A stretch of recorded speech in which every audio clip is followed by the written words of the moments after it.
Hello hi అండి, అందరు ఎలా ఉన్నారు? ఈరోజు ఈ వీడియోలో రీసెంట్గా బాగా వినిపిస్తున్నటువంటి న్యూస్, గ్రీన్ కార్డు హోల్డర్స్ని, ఈవెన్ వీసా హోల్డర్స్ని ఎవరినైనా కూడా డిపోర్ట్ చేసేస్తున్నారు అని చెప్పేసి.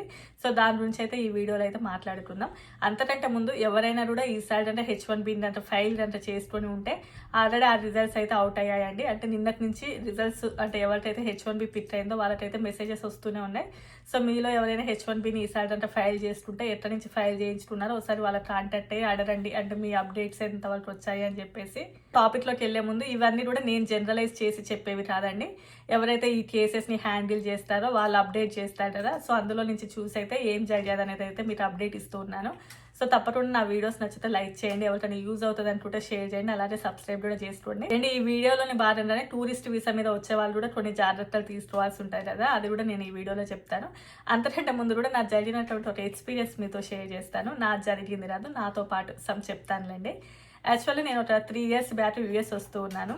నేను వచ్చేటప్పుడు నాతో పాటు మా పిల్లలు కూడా వస్తూ ఉన్నారు. ఆ టైం లోపల మేము బుక్ చేసుకున్నాం అన్నట్లు, అంటే వీల్ చైర్ ఆప్షన్ బుక్ చేసుకున్నాము. అదేంటంటే మేము మనీ పే చేసాము అన్నట్లు. మాకు 14,000 తీసుకున్నారు వాళ్ళు, అంటే మేము మనీ పెట్టి కూడా చేసుకోవడం ఉంటుంది కదా, సో ఫ్రీ ఆప్షన్ కూడా ఉంటుంది, ఎందుకంటే మా పిల్లలు చిన్న వాళ్ళే కాబట్టి. కాకపోతే మేమేంటి అంటే లేదులేండి ఫ్రీ అయితే ఇంకా వాళ్ళు అంతగా పట్టించుకోరు మనల్ని, సో మనీ పెడితేనే బెటర్ అని చెప్పేసి మేము 14,000 అలా పే చేసాము.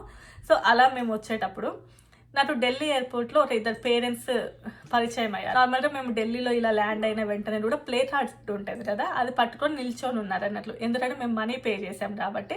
సో మేము మీకోసం వెయిట్ చేస్తున్నాం అన్నట్లు ఆ వీల్ చైర్ ఆప్షన్ వాళ్ళు. బట్ మాతో పాటు వేరే వాళ్ళ పేరెంట్స్ వచ్చారు కదా, వాళ్ళకి అలా ఎవరు కూడా నిలుచోలేదు అన్నట్లు. సో వాళ్ళు ఏంటంటే మా అమ్మాయి వాళ్ళు కూడా బుక్ చేశారంట వీల్ చైర్, సో అసలు ఎవరు నిల్చోలేదు ఇక్కడ అని చెప్పేసి వాళ్ళు నన్ను అడుగుతూ ఉన్నారు. సో ఏమో అండి నాకైతే తెలియదు, మీరు ఒకసారి కాల్ చేయండి అంటే వాళ్ళ అమ్మాయి వాళ్ళకి కాల్ చేశారు. సో వాళ్ళు లేదు మీరు అక్కడే ఉంటుంది చూడండి అని చెప్పారు. అంటే మనం మనీ కట్టిందంటే మనీ కట్టని దానికి వీల్ చైర్ ఆప్షన్లో చాలా వరకు తేడా ఉంటుంది. మనకి ఫ్రీ అయినా కూడా నువ్వు మనీ కడితే నీకు ఉండేటటువంటిది, అంటే నువ్వు కాల్ చేయకముందే వాళ్ళు వస్తారు, మంచిగా ఉంటుంది అన్నట్లు. అసలు నాకే వాళ్ళు అసలు నేను ఫ్లైట్ దిగకముందే నాకు కాల్స్ వస్తూనే ఉన్నాయి అన్నట్లు, మేము మీకోసం వెయిట్ చేస్తున్నాం అని చెప్పేసి. అండ్ ఆ తర్వాత ఆ పేరెంట్స్ ఏంటి అంటే మాకు తెలియదమ్మా, మేము నిన్నే ఫాలో అవుతాము, మేము కూడా ఇక్కడ చికాగో వాళ్ళకి రావాలి అని చెప్పారు. సరే ఓకే అండి అని చెప్పాము అన్నట్లు. ఆ తర్వాత పాపం వాళ్ళకి హిందీ రాదు, ఇంగ్లీష్ కూడా సరిగ్గా రాదు, హిందీ కూడా రాదు. మనకి ఢిల్లీ ఎయిర్పోర్ట్లో నార్మల్గా అంటే మీరు ఏమేమి ఐటమ్స్ తీసుకొని వస్తున్నారు అని చెప్పేసి చెక్ చేస్తారు కదా ఎయిర్లైన్స్ వాళ్ళు. సో అక్కడ వాళ్ళని కూడా అడుగుతూ ఉన్నారు అన్నట్టు, హిందీలో అడుగుతున్నారు. వాళ్ళకి హిందీ ఇంగ్లీష్ వచ్చి అంతే, తెలుగు రాదన్నట్లు. బట్ వీళ్ళ బ్యాగ్లో ఏమున్నాయన్నది నేను ఎలా చెప్తాను? సో తర్వాత నేను వాళ్ళ తెలుగులో చెప్పానులేండి, మీ బ్యాగ్లో ఇవి ఉన్నాయని అడుగుతూ ఉన్నారు అంటే దెన్ లేవు ఉన్నాయని చెప్పేశారు. అక్కడి వరకు బాగానే ఉంది అన్నట్లు. అప్పటికి కూడా ఇంకా వాళ్ళకి వీల్ చైర్ వాళ్ళు కూడా ఎవరు కూడా కాల్ చేయలేదు. ఆ తర్వాత మళ్ళీ ఇంకొంచెం అప్డేట్, అంటే ఇంకా మనం నెక్స్ట్ వెళ్ళాలి కదా, ప్రాసెసింగ్ అంతా ఉంటుంది కదా. సో అలా వెళ్తూ ఉన్నాం అన్నట్లు. అప్పుడు అతను ఆ వీల్ చైర్ అతను ఏం చెప్పారు అంటే మా కోసం వచ్చిన అతను, మీరు ఒకవేళ కావాలి అంటే ఇప్పుడైనా కూడా మీరు అసిస్ట్ చేసుకోవచ్చండి, కాకపోతే మీరు మనీ పే చేయాల్సి ఉంటుంది.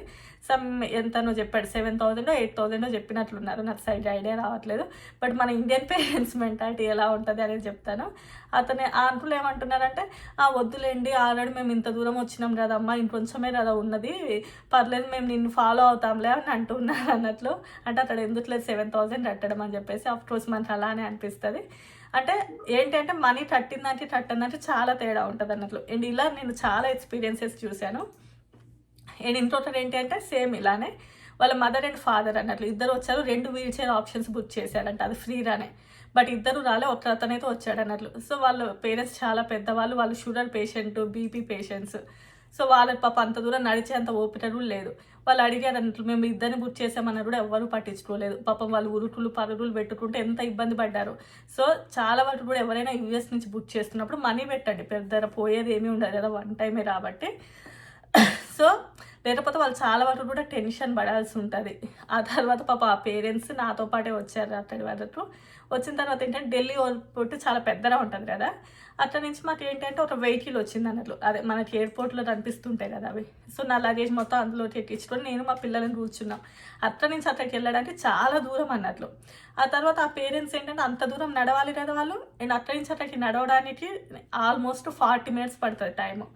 బట్ ఏమైందంటే ఆ తర్వాత నేను అతన్ని రిక్వెస్ట్ చేశాను, అంటే మా తోటి ఆ వెహికల్ తీసుకొచ్చిన అతన్ని పర్లేదు మాకు తెలిసిన వాళ్ళే వస్తారు అంటే ఓకే అని చెప్పేసి వాళ్ళ దగ్గర ఏం మనీ తీసుకుంటున్నానే ఎక్కించుకున్నాడు అన్నట్టు అతను. ఆ తర్వాత నుంచి నాతో పాటు వచ్చారు, ఫ్లైట్లో ఇక్కడ దిగారు చికాగోలో. నేను జస్ట్ చెప్తూ ఉన్నాను అన్నట్లు, ఎందుకంటే ఇలాంటి ఇన్సిడెంట్స్ చాలా వరకు ఎదురవుతాయి. అక్కడ వీల్ చైర్ ఫ్రీ ఆప్షనే కదా అని చెప్పేసి డబ్బులు ఎందుకు బొట్ట పెట్టాలి, 7,000 8,000 10,000 అని చెప్పేసి మీరు ఫ్రీ ఆప్షన్ బుక్ చేసుకుంటే అన్నిసార్లు ఒకే విధంగా ఉండదండి. కొంతమందికి మంచిగా అంటే వెళ్ళిన వెంటనే కూడా వాళ్ళతోటి కాంటాక్ట్ అయిపోయేసి వీల్ చైర్ వాళ్ళు వచ్చిన రోజులు ఉన్నాయి, అసలు పట్టించుకోకుండా అసలు అక్కడ ఎవ్వడు పట్టించుకోడు, అసలు ఎవ్వరు కూడా మీరు చెప్పరు మేము ఇట్లా వీల్ చైర్ ఆప్షన్ బుక్ చేసుకున్నామంటే. అంటే అదే నువ్వు మనీ పెట్టావనుకో అసలు నీతోటి అసలు పనే ఉండదు. నీ లగేజీలు మోస్తారు, నేను అందులో కూర్చోబెట్టుకుంటారు, నీ పిల్లలని హ్యాండిల్ చేస్తారు, మొత్తము చేస్తారు. సో ఎవరైనా కూడా ఈవెన్ పేరెంట్సే కాకుండా కూడా ఎవరైనా వాళ్ళ పిల్లలతో వచ్చే వాళ్ళు ఉంటారు చూసారా, చిన్న చిన్న పిల్లలతో వచ్చే వాళ్ళు కూడా మనీ పెట్టుకొని మీరు ఆప్షన్ తీసుకోవడం బెటర్ అన్నట్లు. మీరు ఏ ఎయిర్లైన్స్కి వెళ్ళినా కూడా అక్కడ మీకు ఆప్షన్స్ కనిపిస్తుంటాయి. That is the best way. సరే ఇంక ఇప్పటికే చాలా టైం వేస్ట్ అయినట్లుంది. వీడియోని అయితే 1x పెట్టుకొని చూడండి, కొంచెం ఇన్ఫర్మేషన్ ఎక్కువనే ఉంటుంది కాబట్టి. అండ్ నెక్స్ట్ థింగ్ ఏంటంటే ఫ్లో టికెట్ అయితే తప్పకుండా ఉండాలండి. అంటే అది అప్ అండ్ డౌన్ టికెట్స్ అయితే తప్పకుండా మెయింటైన్ చేయాలి మీరు. ఇంకోటి ఏంటంటే వాళ్ళు యూఎస్కి వచ్చిన తర్వాత వాళ్ళని అంటే ఇక్కడ వాళ్ళకి ఫినాన్షియల్గా ఎలాంటి ప్రాబ్లం ఉండదు అని చెప్పేసి వాళ్ళ పిల్లలు ఎవరైనా ఇక్కడ ఉంటారు కదా, సో వాళ్ళ యొక్క ఫినాన్షియల్ యొక్క స్టేట్మెంట్స్ కూడా వాళ్ళకి పంపించండి. ఎందుకంటే మనకి ఎయిర్పోర్ట్ లోపల వాళ్ళకి అంటే ఓకే వీళ్ళు యూఎస్ వచ్చిన తర్వాత బయటికి పోయి ఎలాంటి జాబ్ చేయరు అనేసి ఒకటి, అండ్ వీళ్ళు యూఎస్ నుండి ఒక 6 months ఉండేసి మళ్ళీ రిటర్న్ వెళ్ళిపోతారు అని చెప్పేసి వాళ్ళు తప్పకుండా నమ్మకం ఉండాలన్నట్లు. సో ఈ రెండు ఉన్నాయి అనుకోండి, మెయిన్లీ ఇవి ఎక్కువగా చూస్తుంటారు. ఇంకా రిమైనింగ్ డాక్యుమెంట్స్ కూడా ఉంటాయిలేండి. కానీ ఫస్ట్ థింగ్ ఏంటంటే ఎక్కువగా జర్మన్ సిటిజన్స్ డిపోర్ట్ అయినట్టుగా వినిపిస్తుందండి. ఎందుకు అనేది కూడా చెప్తాను. నార్మల్గా యూఎస్టీ VWP అని చెప్పేసి వీసా వేవర్ ప్రోగ్రామ్, అదేంటంటే 90 days వరకు ఉంటుంది. నార్మల్గా బిజినెస్కి సంబంధించి రానివ్వండి, లేదు అంటే ఇక్కడ విజిటింగ్ పర్పస్ కోసం అయితే అది ఇస్తారంట. సో దాన్ని బేస్ చేసుకుని ఏంటంటే కొంతమంది అయితే వచ్చారు, అంటే ఆ VWP ప్రోగ్రామ్ ద్వారా అయితే యూఎస్కి వచ్చారంట.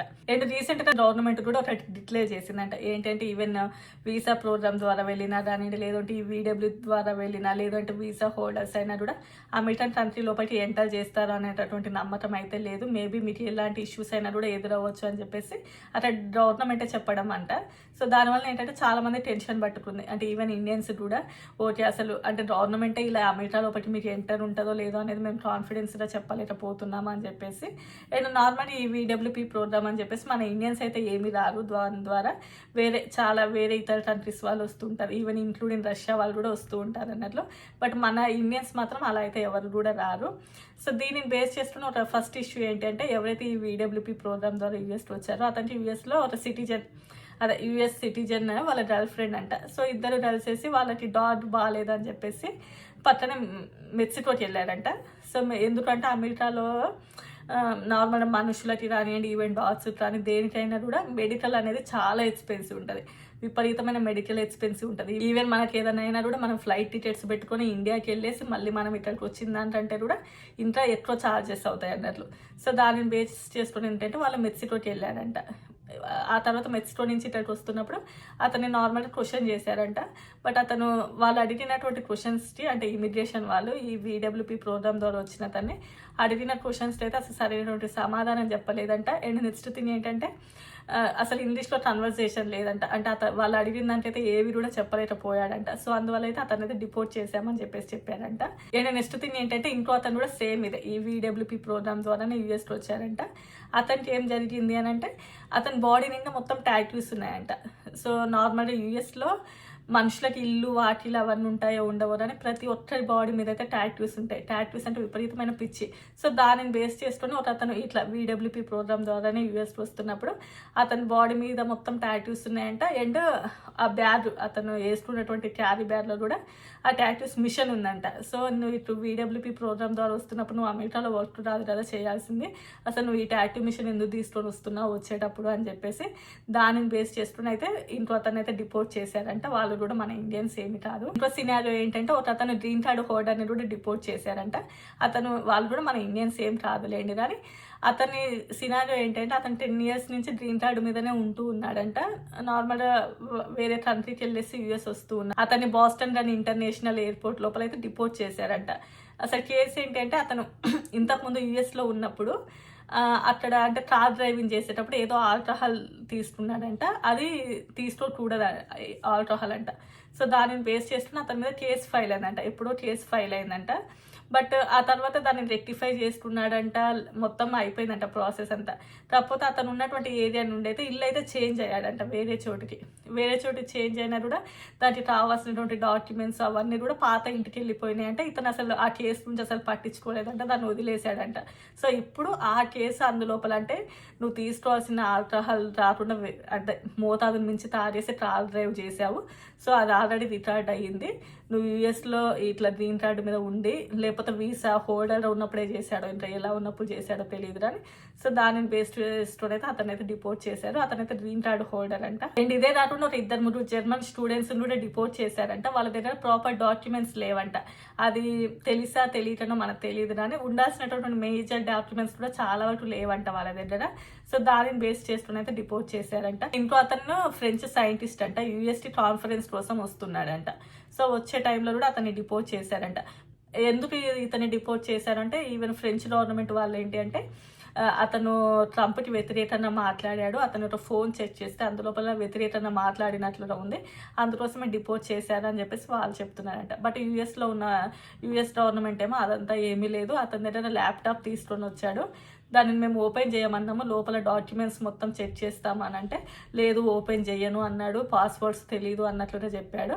సో దానిని బేస్ చేసుకొని మేమైతే డిపోర్ట్ చేశాము. ఎందుకంటే ఇమిగ్రేషన్ ఆఫీసర్స్కి అన్నీ చెక్ చేసే రైట్స్ ఉంటాయి. లోపల నేను డాక్యుమెంట్స్ చూపించను పర్సనల్ అలాంటివి అంటే కుదరదు.